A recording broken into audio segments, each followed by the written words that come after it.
Good morning po sa lahat. Magandang araw. Hi, salamat. At napaka-presko po dito sa kubo ni Pruga Bisera. Ayan. Pero sa kasalukuyan po ay wala pa pong kuryente. Pero kahit papano, kahit di pa nakakabitan ng kuryente, ay kahit mainit ang panahon ay mapresko po kasi po open area po ito, napaka-presko po ng bahay. Mahangin. So galing po kami kanina doon sa may pinuntahan at bumili po si bro ng ng Durabox at solar panel para ilawan. Ayan. Malawak po yung mga lupain dito po sa Alawihaw.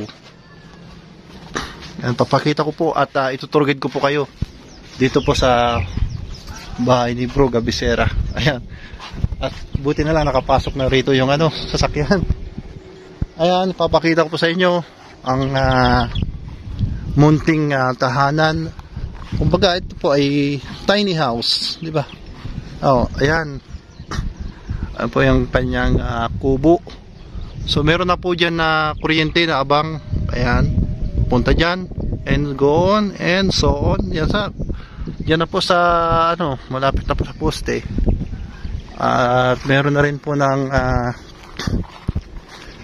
puso. Ayan na. Hindi po yung heart na puso, puso. Ayan. Kumbaga may na yan, nakakonect na po yan. So may kadena po. Ayan, may kadena. At dito naman po yung kusina. Ayan po yung kusina. At dito po nagluluto. At dito nga po kami nagluto kagabi ng adobo. Ngunit naubusan po ng gasol. Kaya bumili kami kanina. So ito po yung CR. Ayan. At ito po ang pwede dito maglagay ng sampayan pag malaba. Ayan. At pasok naman po tayo sa loob. Magulo pa. Ayan, pasok pa tayo.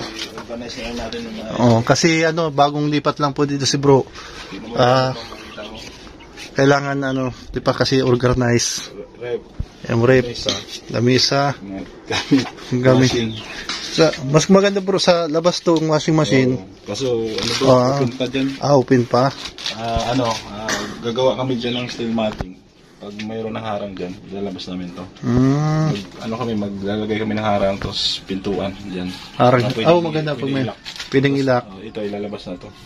Para hindi makasikip dito sa Pwede kaya itong rep, pwede rin ilabas. Pwede dyan sa yung rep. Ayan. Tignan natin kung kahasya pa. Kasi hanggang dyan lang yan Alin? Kumbaga sasarahan to. Steel matting dyan.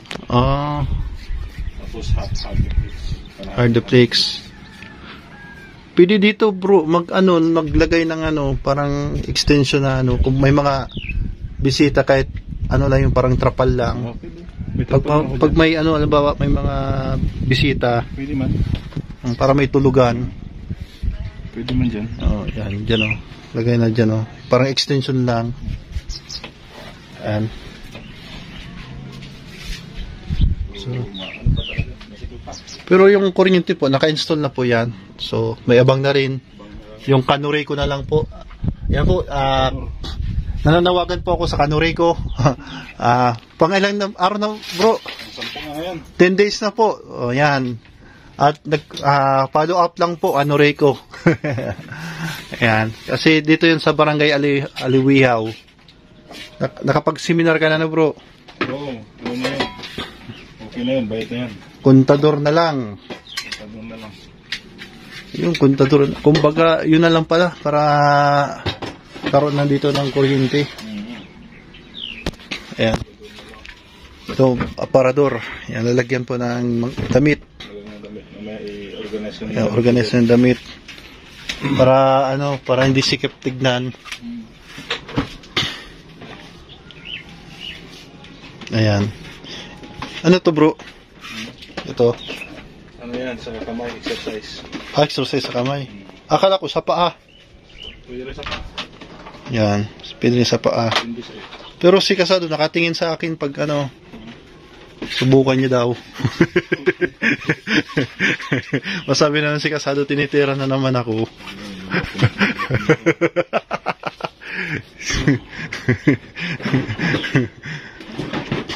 Ganda ng ano bro. Ayan. Ayan po yung door box. So, mga sabitan. Ito lagyan ng mga abubot. May libreng salamin pa. May salamin. Hindi natin kung basag ora, no? Okay naman. Ay, hindi basag. Okay naman ang salamin. Dito. Parang ano. Parang stand out. Oh. Kaya symbol na lang. Inuman pa. Ilalagay pa ito. Para ano, para hindi malaglag. Ano yung isa? Huwag naman dyan. Ayan na.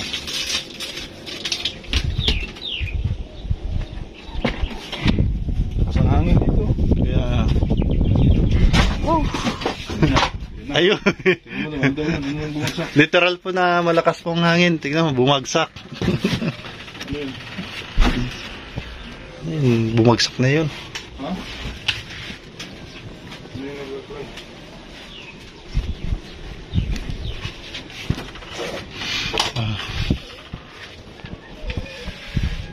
Wala naman.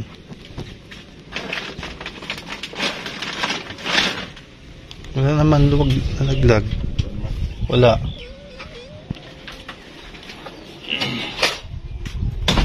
Yan. Ayun po, oh.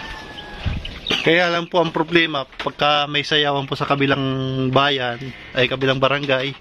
So dahil nga open area po ito, so na-absorb po namin yung ano, yung sound system at hingaw.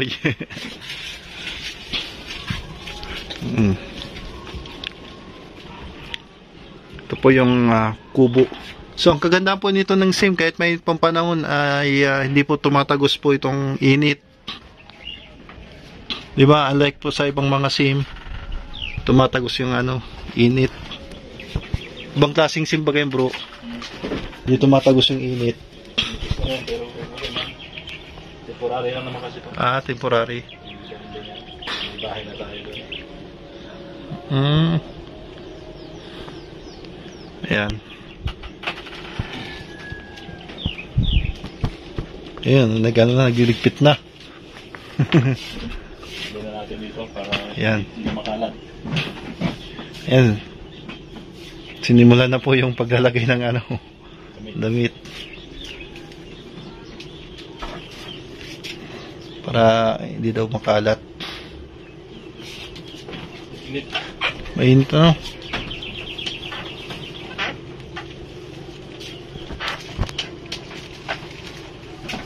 Ayan.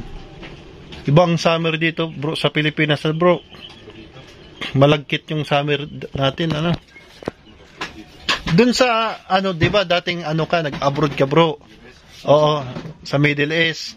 Yung init ba rito, yung makukumpara mo dito, anong pagkakaiba ng init dito sa Pilipinas sa init sa... Iba ang init doon. Doon dry. Dito malagkit. Malagkit. Ibig sabihin... Kumbaga dito humidity. Hmm. Doon, ano, dry ang init. Masakit lang sa balat. Pero pag sa ganito, hindi mo maramdaman yung parang ano, pag nasa ano ka na, loob na. Oo, kasi naka-aircon. Bahay, ano, trabaho, bahay, aircon. Pero, pag lumabas ka lang, yun, doon mo maramdaman. Nakagat yung init. Ay, grabe. Kasi umabot ng 48 degrees. Ay, grabe. Ibig sabihin, itong init na to, walang kalingking, wala pa sa kalingkingan. Umabot pa nga yata ng 50 doon ay. Eh, grabe. Di ko yan kaya. 2 degrees. Mainit talaga doon. Yung ulan, naulan ba o bihira lang? Hihira ang ulan doon. Grabe ano. Hihira ang ulan. Pag gabi pa, pagka sapit ng gabi. Pag gabi, dito sa bahay na kasi may aircon naman. Pero mainit pa rin paggabi, hindi na. Pagdating mainit pa rin. Ay, naku. Mainit talaga. Ang ano lang kasi dito, ang labanan lang kasi dito sa Pilipinas, mababa yung temperatura na kaunti. Kaya lang malagkit. Yun lang ang problema. Mataas yung humidity dito. Kaya ganun.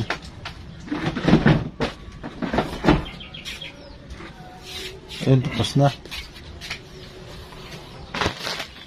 Ano pa bro? Wala nang mailagay. Ayan.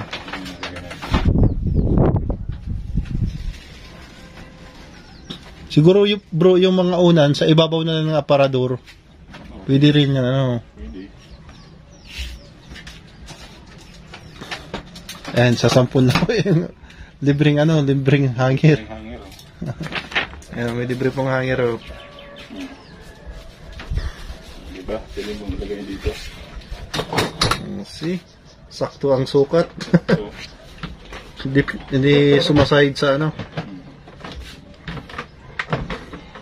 Naalala ko tuloy yung kay Bina, bro, yung sasabitan.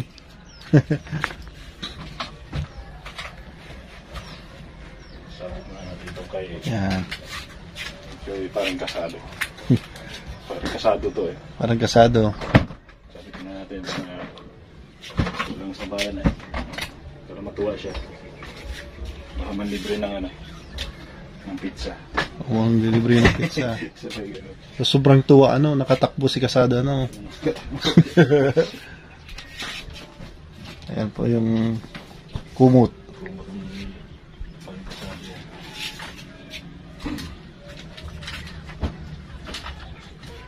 Wala naman na akong tablet sa laundry.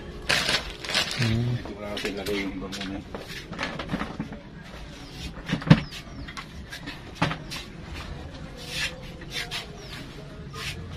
Sarap dito matulog ng hapon, bro?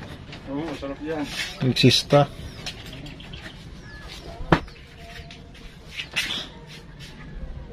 Ayun, parang maliwalas na uli.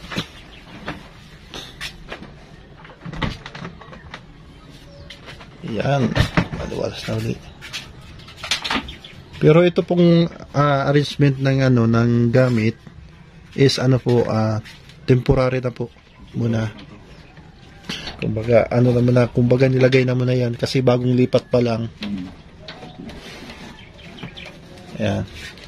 Yung electric fan pala bro, naiwan pala doon sa Balikan pa yun. Tapos na yung term lang bahay mo, hindi pa? Tapos na yung term? Tapos na yun. Hanggang ngayon. Ano yung due date niya ngayon na? Sa 15? Tapos na pala. Di yung 1 month deposit na gamit mo na bro? Gagamitin na yung isa, tapos yung isa refund mo. Yung isa. Refund na lang. Kasi ang purpose kasi ng 1 month deposit, kasi kung aalis na, habang naghahanap daw ng bahay, magagamit. Yun ang purpose niyan. Ayun. Ayan, kumpleto na yung gamit. Nasa loob na.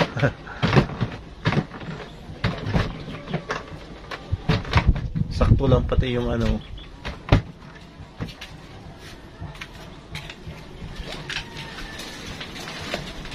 Ayan po. Ito yung higaan. Yan po, nakita nyo po ang munting bahay at inilibot ko po kayo dito sa munting tahanan ni Bro Gabisera. Yan o. Bro Gabisera. At nag-aayos at nagliligpit. Nagliligpit tayo. Nagliligpit para maging maliwalas ang ang loob nito. Ayan. So, salamat po sa panonood po ng ating channel at sa pagsuporta po sa aming simpleng channel. Ayan, kay Gabisera, kay Kalampitos at sa iba pa po. Hindi na natin may isa-isa kasi marami. Ayan. So hanggang sa muli, at ito muli si Sagap TV. At abangan na lang po natin ang update po dito sa kuryente dito sa munting bahay ni Kabisera. So, maraming salamat po. Mag-iingat po kayong lahat. God bless you po. Bye-bye po.